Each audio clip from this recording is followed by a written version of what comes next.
Marcus Thompson adjusted his helmet one final time before climbing into the cockpit of his F-22 Raptor. The morning sun cast long shadows across the tarmac at Langley Air Force Base, and the familiar smell of jet fuel filled his nostrils. At 32, he had been flying military aircraft for nearly a decade, but the thrill of piloting the world's most advanced fighter jet never got old. His call sign, Hawk, had been earned through his exceptional eyesight and ability to spot targets that others missed entirely.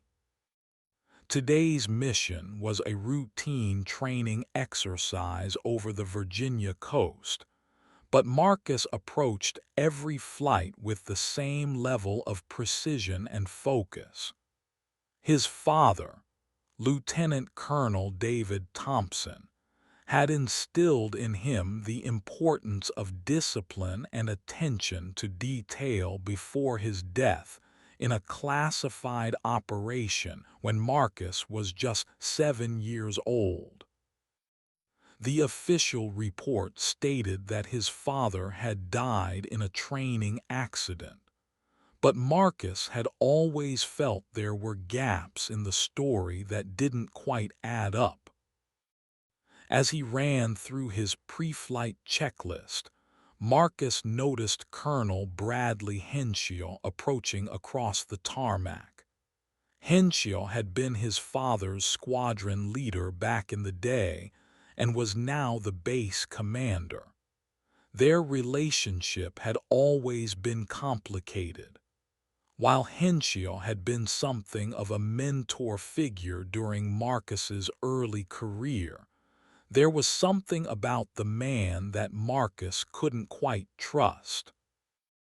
Perhaps it was the way Henshaw's eyes would dart away whenever Marcus asked about his father, or the subtle changes in his voice when the topic came up. "Thompson," Henshaw called out as he reached the aircraft. "Good luck up there today. I'll be monitoring from the control tower." Marcus nodded respectfully. "Thank you, sir. Should be a clean flight." Henshaw paused for a moment, studying Marcus's face. "You know, you look more like your father every day. He was a hell of a pilot. You should be proud." The comment struck Marcus as odd. Henshaw rarely mentioned his father unless Marcus brought him up first. "I am proud, sir.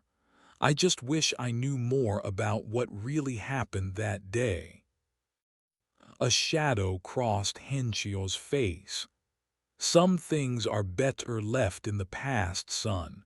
Focus on your own career. Your father would want that." As Henshaw walked away, Marcus felt that familiar knot in his stomach. There was something the colonel wasn't telling him, something important. He had requested his father's complete military records multiple times over the years, but each request had been denied due to the classified nature of the operation. The official story was that his father had been testing a new aircraft system when a mechanical failure caused the crash, but the details were frustratingly vague. Marcus completed his pre-flight checks and received clearance for takeoff. As his Raptor lifted off the runway and climbed into the clear blue sky, he couldn't shake the feeling that today would be different somehow.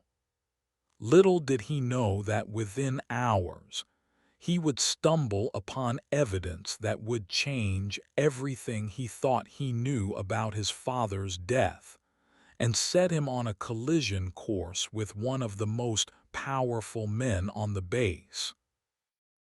The training exercise took Marcus and his wingman, Captain Lisa Phoenix Rodriguez, out over the Atlantic Ocean where they practiced high-speed maneuvers and simulated combat scenarios.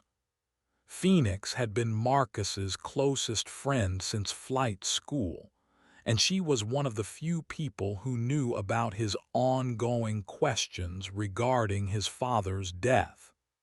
She had always been supportive of his quest for answers, even when it seemed like he was chasing ghosts. "Hawk, you're flying angry today."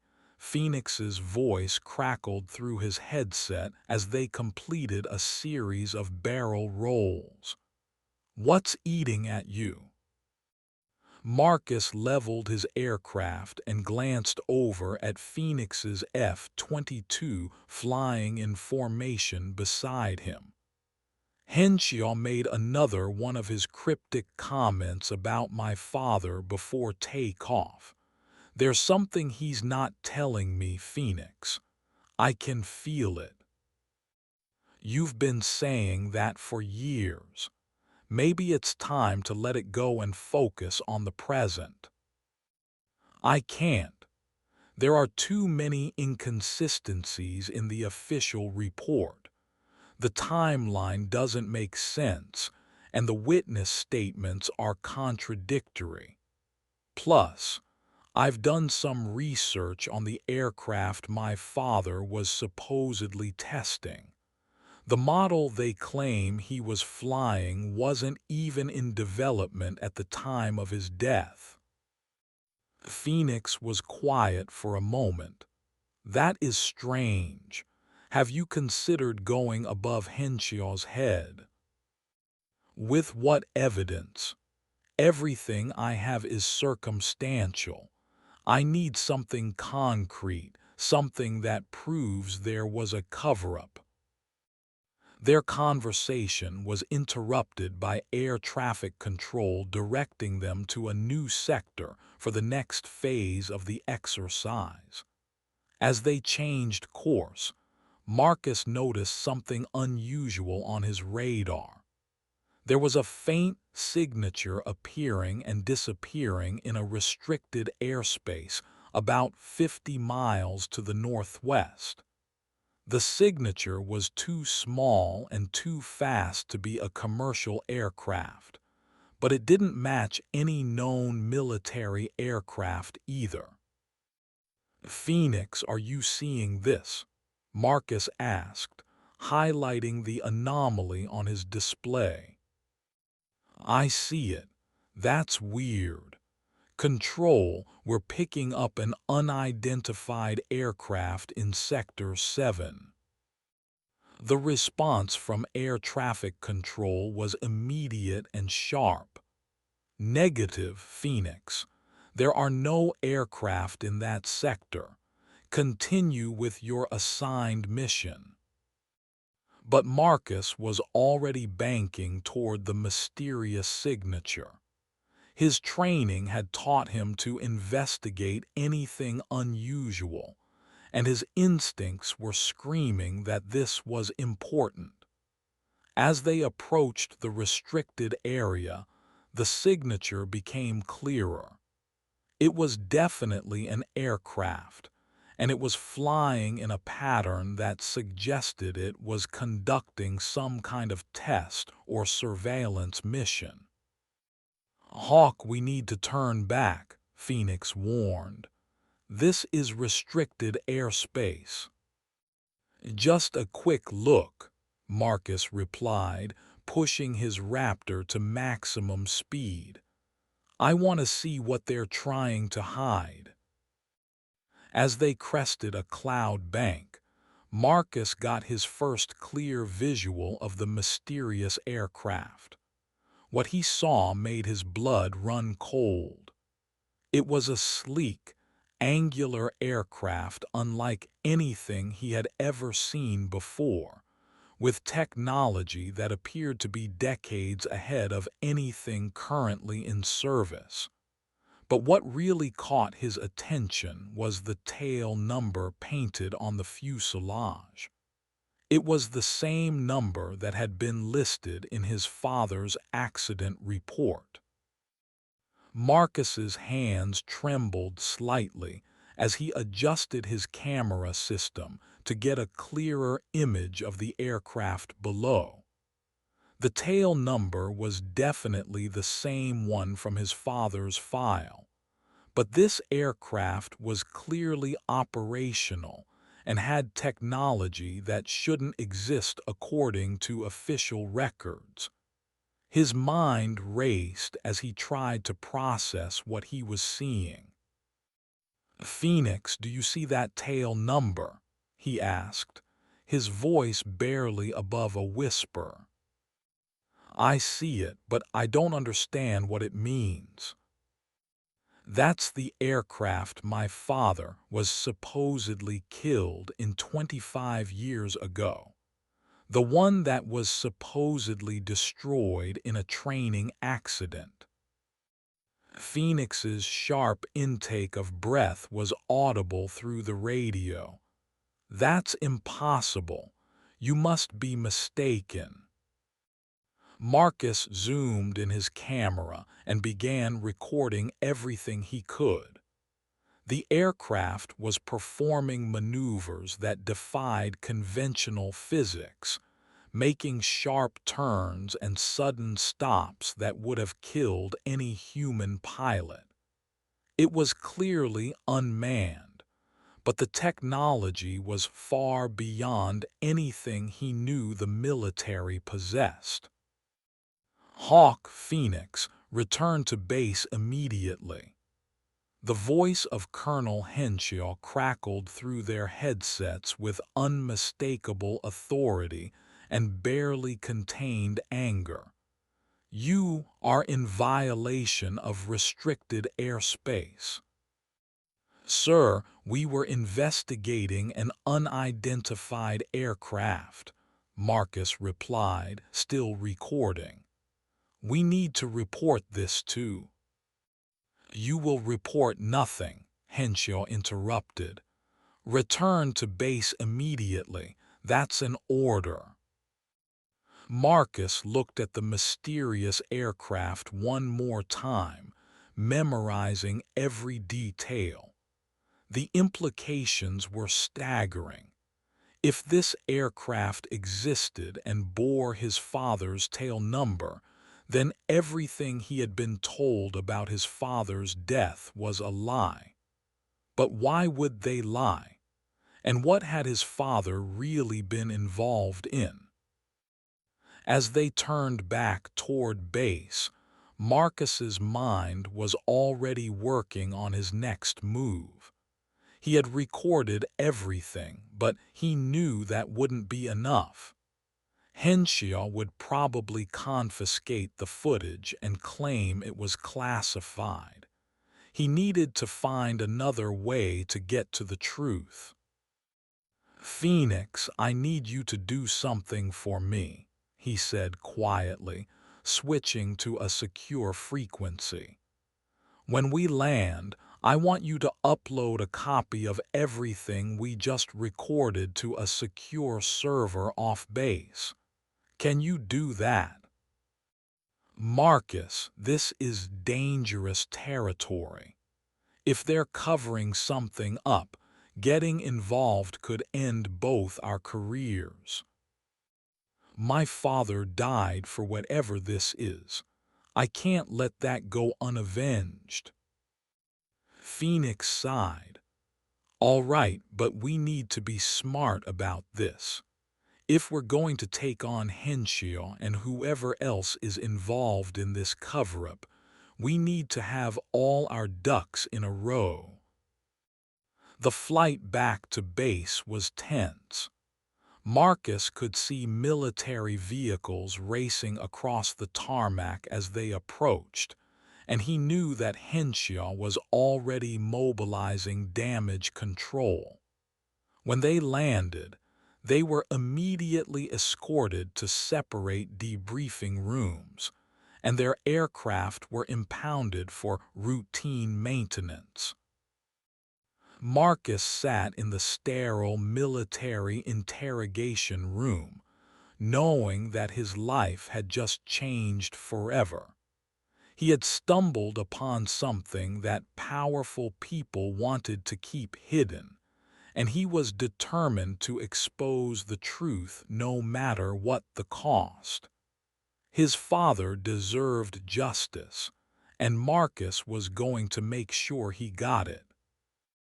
Colonel Henshaw entered the interrogation room with a folder under his arm and a grim expression on his face. He had aged considerably since Marcus had first met him as a young cadet, but his eyes still held the same cold intelligence that had made him one of the most respected officers on the base. Today, however, there was something different in his demeanor, a tension that suggested he was operating under extreme pressure. "Captain Thompson," Henshaw began, taking a seat across from Marcus, "do you understand the gravity of what you've done today?" Marcus straightened in his chair, maintaining eye contact. "I understand that I discovered an aircraft that was supposed to have been destroyed 25 years ago, sir. An aircraft that was supposedly involved in my father's death." Henshaw's jaw tightened. "That aircraft is part of a classified program that is vital to national security. Your unauthorized intrusion into restricted airspace has compromised an operation that took years to develop." "What operation?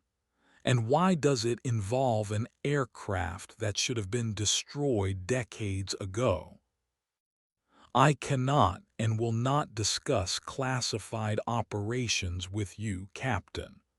What I will tell you is that your father's death was a necessary sacrifice for the greater good. He died knowing that his sacrifice would save countless lives." Marcus felt his anger rising. Sacrifice. The official report said it was a training accident.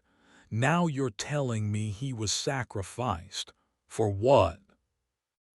Henshaw opened his folder and slid a document across the table.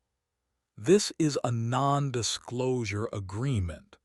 Sign it, and this conversation never happened. Refuse, and you'll face court-martial for violation of restricted airspace, insubordination, and breach of national security." Marcus didn't even look at the document. "I'm not signing anything until I know what really happened to my father." "Your father discovered something he shouldn't have," Henshaw said quietly. "Something that could have exposed a program that has kept this country safe for decades. He was given a choice: cooperate with the cover-up or face the consequences. He chose to cooperate, but he also chose to ask too many questions." "So you killed him?" "I didn't kill anyone. Your father died in a test flight of experimental aircraft. The circumstances were unfortunate but necessary." Marcus leaned forward, his voice dropping to a dangerous whisper. "You're admitting to murdering my father." "I'm admitting to protecting national security. Your father was a patriot, but he was also naive. He thought he could expose what he had learned and somehow avoid the consequences. We couldn't let that happen." The room fell silent as Marcus processed what he had just heard. His father hadn't died in an accident. He had been murdered by the very people he had served faithfully for his entire career. The betrayal cut deeper than any physical wound. "Sign the agreement, Captain," Henshaw said, his voice returning to its official tone. "Walk away from this and you can continue your career with honor. Continue down this path and you'll suffer the same fate as your father." Marcus looked at the document, then back at Henshaw. "I need time to think about this." "You have until tomorrow morning. Make the right choice, son. Your father would want you to." As Henshaw left the room, Marcus knew that his real mission was just beginning. He had 48 hours to gather evidence and expose the truth before Henshaw and his conspirators could silence him permanently. The war for justice was about to begin, and Marcus intended to win it for his father's memory. Marcus spent the night in his quarters, officially under house arrest while he considered Henshaw's ultimatum. But instead of agonizing over the decision, he was methodically planning his next moves. He had managed to smuggle his phone past the guards by hiding it in his boot, and he used it to contact Phoenix through an encrypted messaging app they had used during covert operations. "Phoenix, I need you to listen carefully," he typed. "Did you manage to upload the footage before they confiscated our equipment?" Her response came quickly. "Yes, it's safely stored on a civilian server. What did Henshaw tell you?" Marcus's fingers flew across the screen as he typed out everything Henshaw had revealed. When he finished, Phoenix's response was immediate and filled with expletives that would have made a sailor blush. "We need to take this to the Inspector General," she typed. "This is murder, Marcus. This goes way beyond covering up a classified program. The IG won't help us. This goes too high up the chain of command. We need to think outside the box." Marcus had been researching military cover-ups during his sleepless night, and he had found several examples of similar situations where military personnel had been silenced or eliminated to protect classified programs. In each case, the only successful exposures had come from whistleblowers who had gone directly to the media or Congress. "I'm going to contact my father's old friend from the Pentagon," Marcus typed. "General Rebecca Martinez. She and my father served together before his death, and she's always told me to call her if I ever needed help." "That's risky.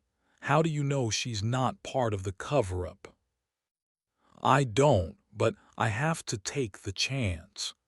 She's the only person I know who has enough rank to protect us and enough integrity to do the right thing." Marcus spent the rest of the night crafting a detailed report of everything he had discovered. He included copies of the original accident report, the footage from their flight, and a detailed account of his conversation with Henshaw. He also included his own analysis of the inconsistencies in the official story and his theories about what his father had really discovered. As dawn approached, Marcus made his decision. He would not sign Henshaw's non-disclosure agreement. Instead, he would take his evidence to General Martinez and trust that she would help him expose the truth. If she betrayed him, at least he would die knowing that he had tried to honor his father's memory. At exactly 800 hours, there was a knock on his door. Two military police officers entered, followed by Henshaw. The colonel looked tired and stressed, as if he had also spent the night wrestling with difficult decisions. "Well, Captain Thompson," Henshaw said, "have you made your decision?" Marcus stood and straightened his uniform. "I have, sir. I will not sign your agreement." Henshaw's expression didn't change, but Marcus could see the disappointment in his eyes. "I'm sorry to hear that, son. I really hoped you would make the intelligent choice." "I am making the intelligent choice. I'm choosing to honor my father's memory and expose the truth about what happened to him." "Then you leave me no choice. Captain Thompson, you are under arrest for violation of restricted airspace, insubordination, and breach of national security. Officers, take him to the brig." As the military police moved to arrest him, Marcus felt a strange sense of peace. He had made his choice, and now the consequences would follow. But unknown to Henshaw, his detailed report was already on its way to General Martinez, and Phoenix was implementing their backup plan. The real fight was just beginning. The military brig at Langley Air Force Base was a stark, windowless facility designed to hold military personnel awaiting court-martial or disciplinary action. Marcus's cell was small and austere, containing only a metal bed, a toilet, and a small sink. He had been stripped of his uniform and personal effects and given standard prisoner clothing, but his mind remained sharp and focused on his mission. 3 days passed without any communication from the outside world. Marcus used the time to mentally review every detail of his father's case, organizing his thoughts and preparing for what he knew would be a difficult battle ahead. He performed physical exercises to stay in shape and mentally rehearsed the arguments he would make when he finally got the chance to present his case. On the fourth day, he received an unexpected visitor. General Rebecca Martinez entered his cell with two armed guards, her expression unreadable. She was in her late 50s, with silver hair and penetrating brown eyes that had seen decades of military service. Marcus had met her several times at military functions, but they had never had a private conversation. "General Martinez," Marcus said, standing at attention despite his prisoner status. "Thank you for coming." "Sit down, Captain," she said, gesturing to the bed. "We need to talk." The guards remained outside the cell but within earshot, so Marcus knew he had to be careful about what he said. General Martinez sat across from him and studied his face for a long moment. "I received your report," she said quietly. "It makes for interesting reading." Marcus felt a surge of hope. General, if even half of what I've discovered is true, there's been a massive cover-up that goes back decades. I believe it's all true, Captain. In fact, I've been investigating similar irregularities for the past several years. Your father's death was not an isolated incident. Marcus leaned forward, his voice dropping to a whisper. You knew about this. I suspected. Your father came to me 3 days before his death. He told me he had discovered something that could expose a program called Project Nighthawk, a classified initiative that involved the development of unmanned aircraft using technology that was supposedly decades away from implementation. The aircraft I saw. One of many.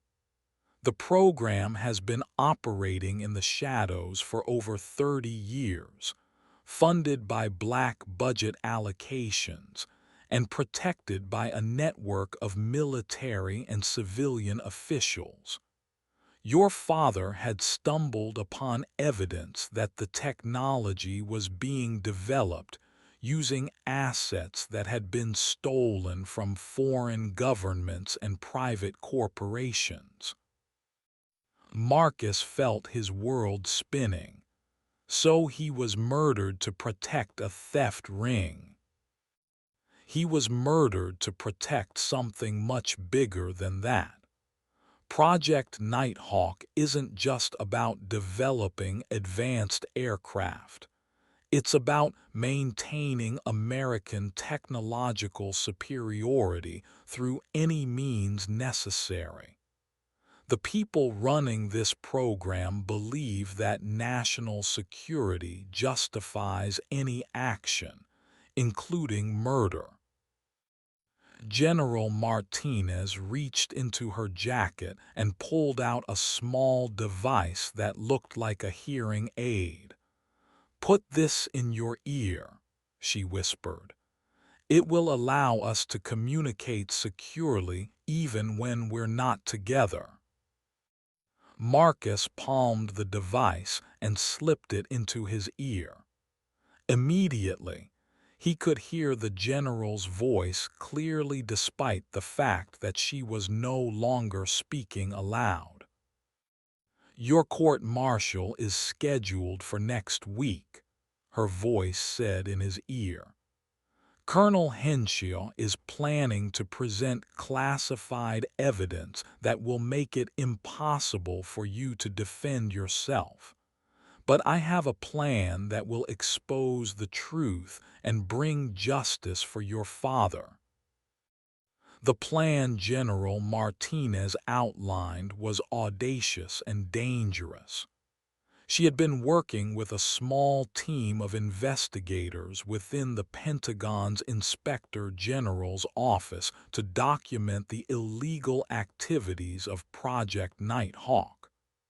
They had evidence of embezzlement, technology theft, and at least 6 suspicious deaths over the past 3 decades. But they needed more proof to take down the entire network. The key is Colonel Henshaw, Martinez explained through the secure communication device. He's been the operational commander of Project Nighthawk for the past 15 years, but he's also kept detailed records of everything. If we can get access to his personal files, we'll have enough evidence to expose the entire program. Marcus listened intently as the general outlined her strategy. During his court-martial, she would arrange for a security malfunction that would allow Marcus to escape from the courtroom. He would then have a narrow window of opportunity to access Henshaw's office and retrieve the incriminating files while the base was in lockdown searching for him. "This is incredibly risky," Marcus said when she finished. "If we're caught, we'll both face life in prison or worse.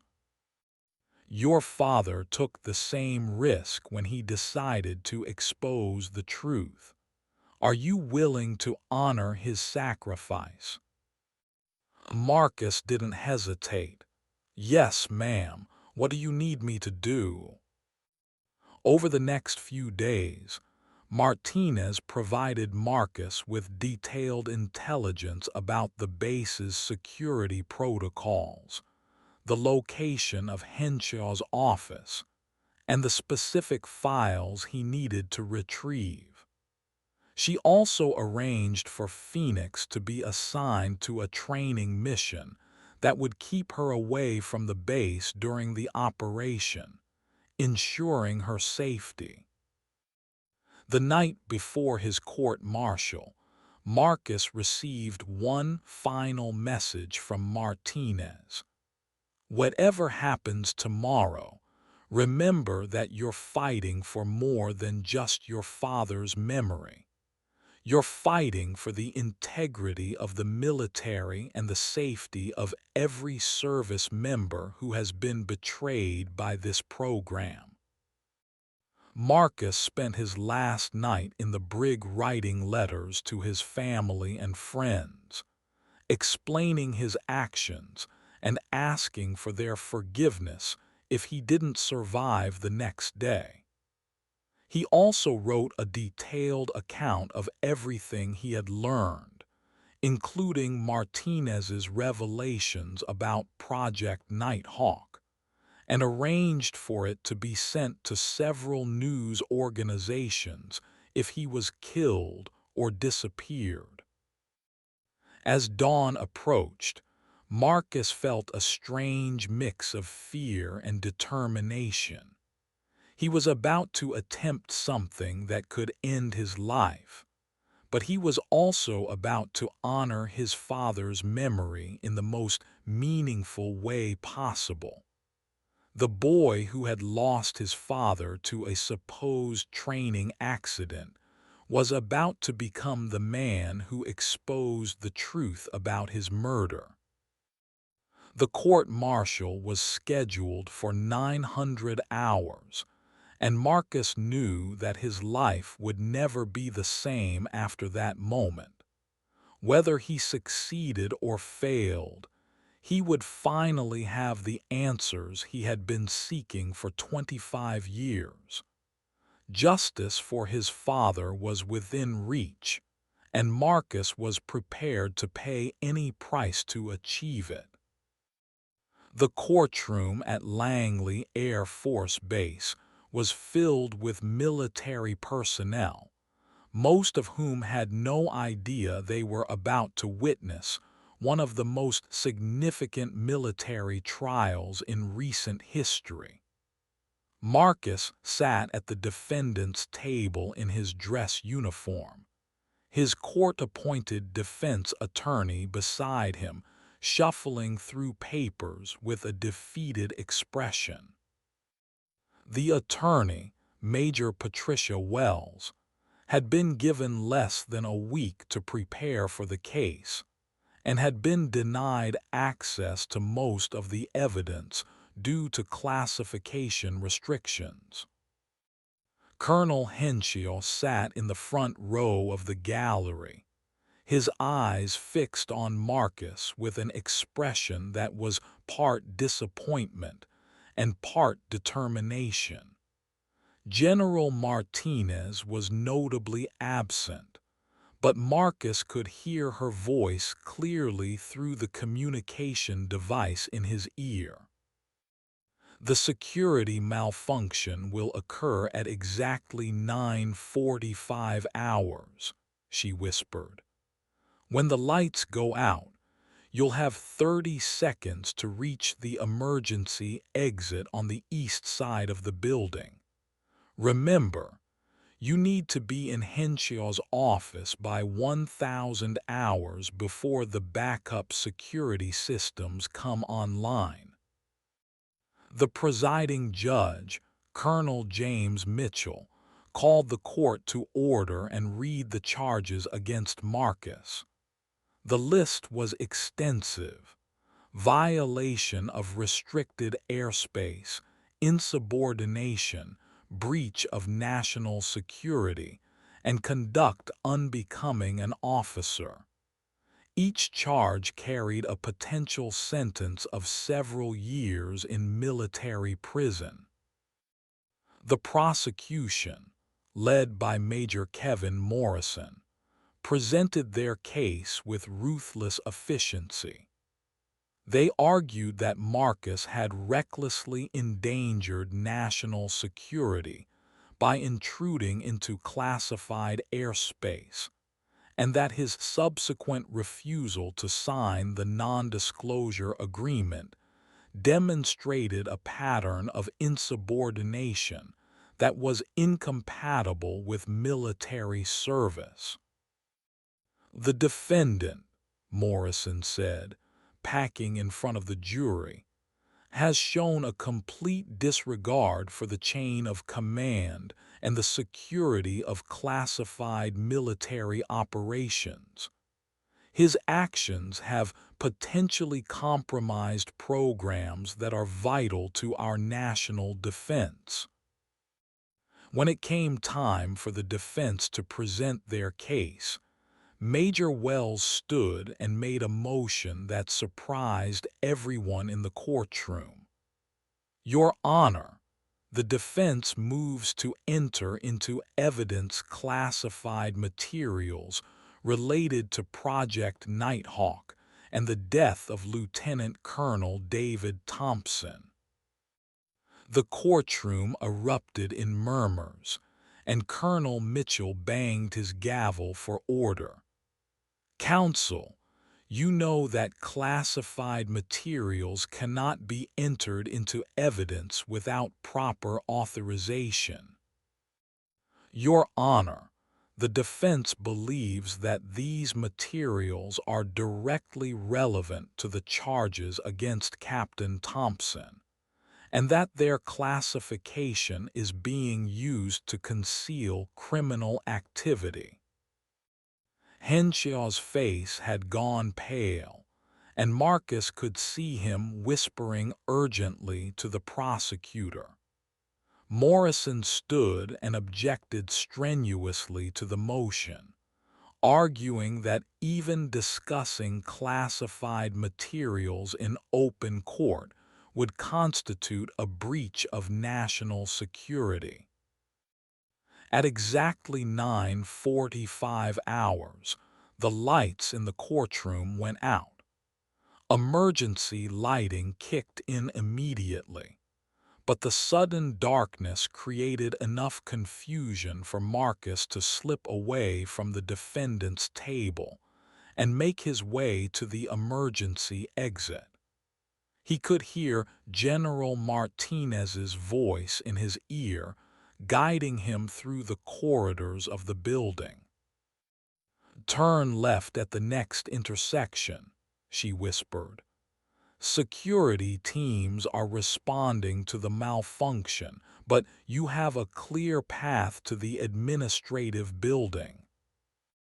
Marcus moved quickly but carefully through the darkened hallways, his military training keeping him calm despite the adrenaline coursing through his veins. He reached Henshaw's office building just as the backup power systems began to activate throughout the base. Henshaw's office was on the third floor, and Marcus took the stairs 3 at a time. The door was secured with an electronic lock, but Martinez had provided him with a device that could bypass the security system.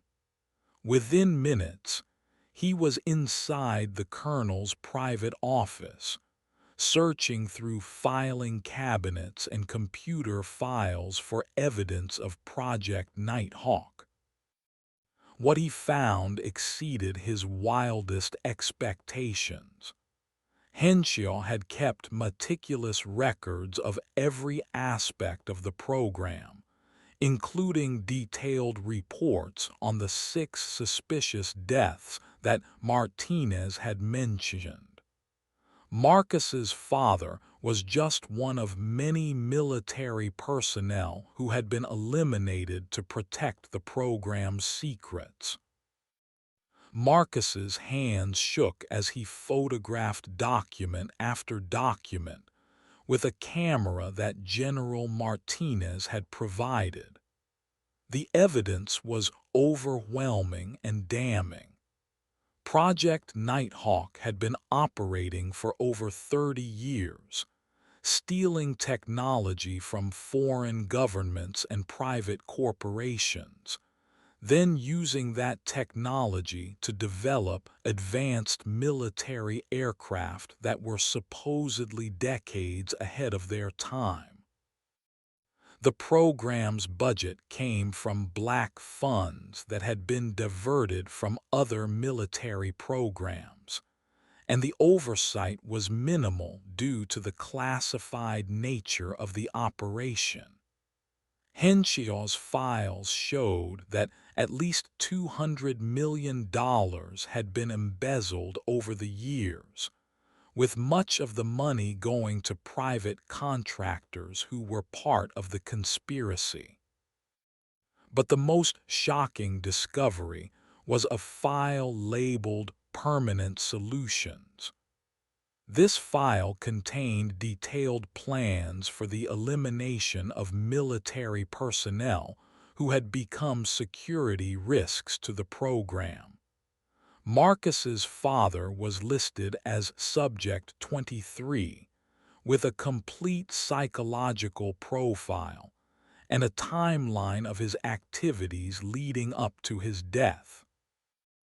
According to the file, Lieutenant Colonel David Thompson had discovered irregularities in the program's budget and had begun asking questions about the source of the advanced technology. When his concerns were brought to the attention of the program's leadership, a decision was made to eliminate him before he could expose the truth. The file contained transcripts of conversations between his father and other military personnel, secretly recorded by surveillance equipment that had been installed in his quarters. Marcus read with growing horror as he learned that his father had indeed planned to expose Project Nighthawk, but had been betrayed by someone he trusted. He was getting too close. One transcript read, "We need to accelerate the timeline for his elimination." "The test flight scenario will work," another voice replied. "We can make it look like a mechanical failure with the experimental aircraft." Marcus recognized the second voice as belonging to Colonel Henshaw. His father's friend and mentor had been the one to order his execution. As Marcus photographed the last of the documents, he heard footsteps in the hallway outside. Security teams were conducting a floor-by-floor search of the building, and he had only minutes before they reached Henshaw's office. He quickly uploaded all the photographs to a secure server, and then activated a program that would automatically send copies to news organizations and congressional oversight committees. The doorknob turned just as Marcus finished destroying the evidence of his presence in the office. Colonel Henshaw entered with 2 armed security officers, his face twisted with rage and desperation. "I knew you would come here," Henshaw said, his voice barely controlled. "You're just like your father, too stubborn to know when to quit." Marcus stood calmly, his hands visible to show that he was unarmed. "It's over, Colonel. The truth about Project Nighthawk is already out there. The evidence has been sent to people who can't be silenced or bought." Henshaw's laugh was bitter and humorless. "You think you've won. You have no idea how deep this goes. The people who run this program have resources you can't imagine. They'll make you disappear just like they did your father." "Maybe," Marcus replied, "but at least I'll die knowing that I honored his memory and exposed the truth about what you did to him." The two men stared at each other across the office, representing two different philosophies about duty, honor, and the price of protecting national security. In a few hours, the entire military establishment would be rocked by the revelations that Marcus had uncovered, and the conspiracy that had operated in the shadows for 3 decades would finally be exposed to the light. The arrest of Marcus Thompson on charges of escaping custody and breaking into a classified facility was overshadowed by the bombshell revelations that began appearing in major news outlets within hours of his capture. The documents he had leaked painted a picture of corruption and murder that went to the highest levels of the military establishment, and the public reaction was swift and furious. General Martinez held a press conference that afternoon, flanked by officials from the Pentagon's Inspector General's office and the FBI. She announced that a joint investigation had been launched into Project Nighthawk, and that several high-ranking military officials had been suspended pending the outcome of the investigation. "The evidence suggests that a conspiracy has been operating within our military for over 30 years," Martinez told the assembled reporters.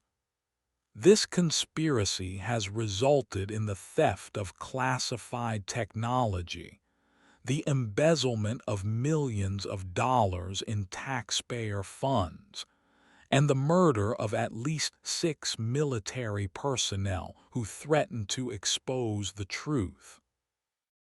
Colonel Henshaw was arrested at his home that evening, along with 12 other military officers and 6 civilian contractors who had been involved in the program. The arrests were coordinated simultaneously across multiple military installations to prevent the destruction of additional evidence. Marcus was released from custody pending a full investigation of his actions, but he remained under military supervision.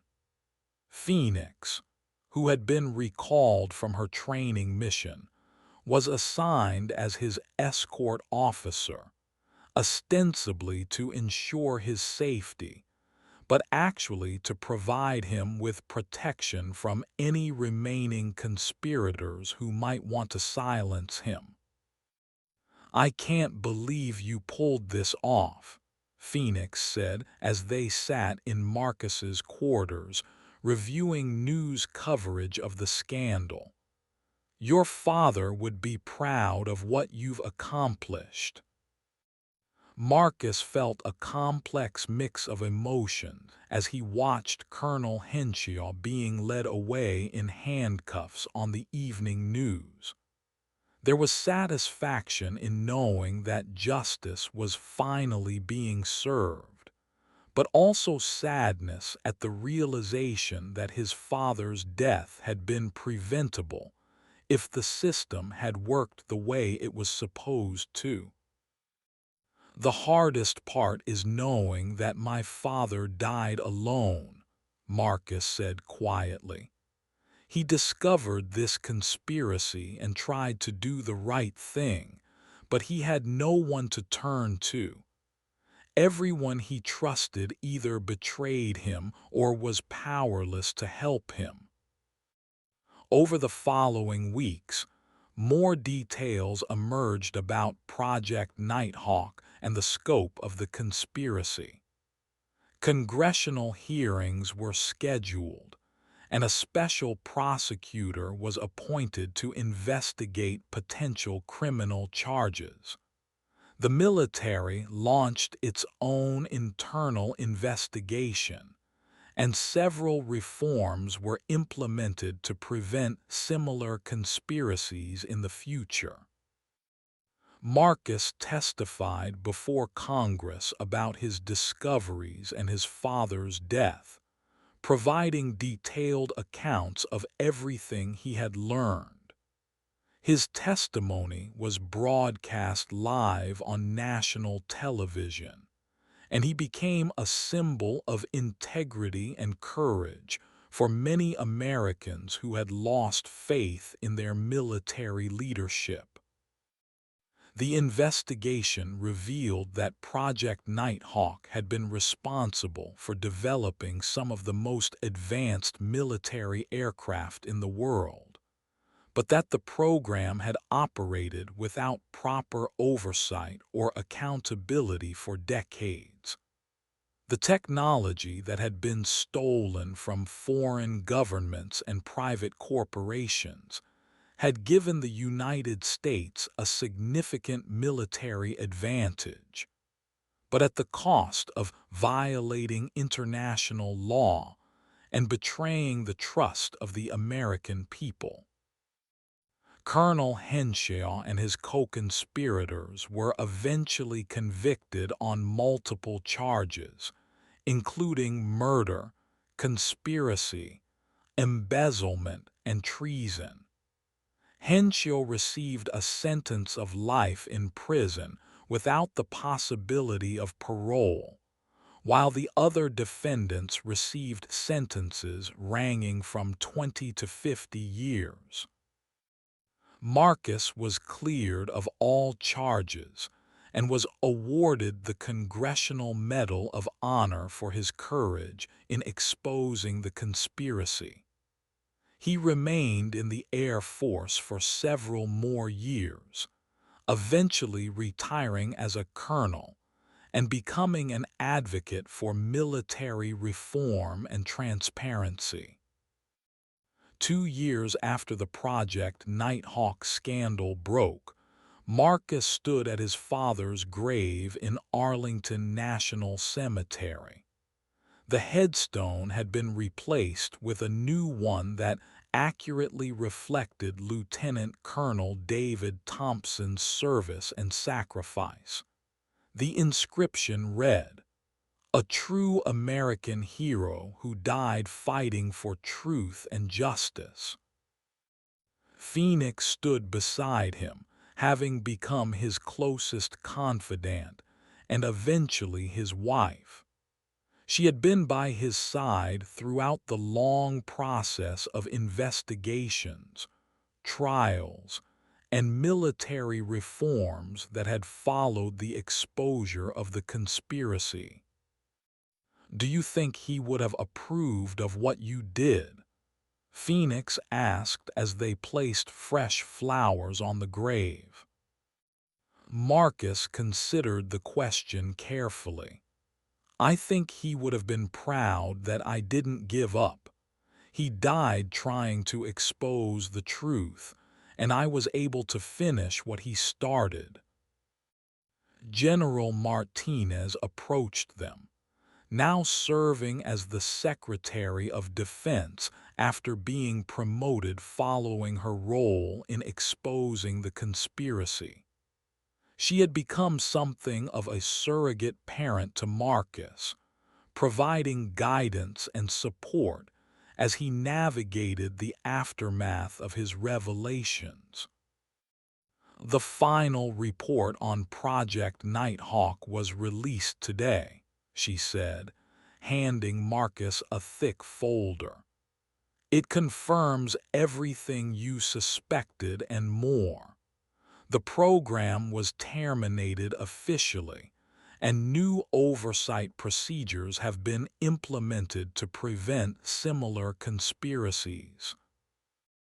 Marcus flipped through the report, noting the detailed analysis of how the conspiracy had operated and the recommendations for preventing future abuses. The document was comprehensive and damning, but it also provided a sense of closure that he had been seeking since his father's death. "What about the technology?" Marcus asked. "The aircraft I saw was clearly operational and decades ahead of anything we're supposed to have." "The legitimate research will continue under proper oversight," Martinez replied. "The stolen technology has been returned to its rightful owners where possible, and reparations have been made for the thefts. The United States has apologized to the international community for the actions of the conspiracy."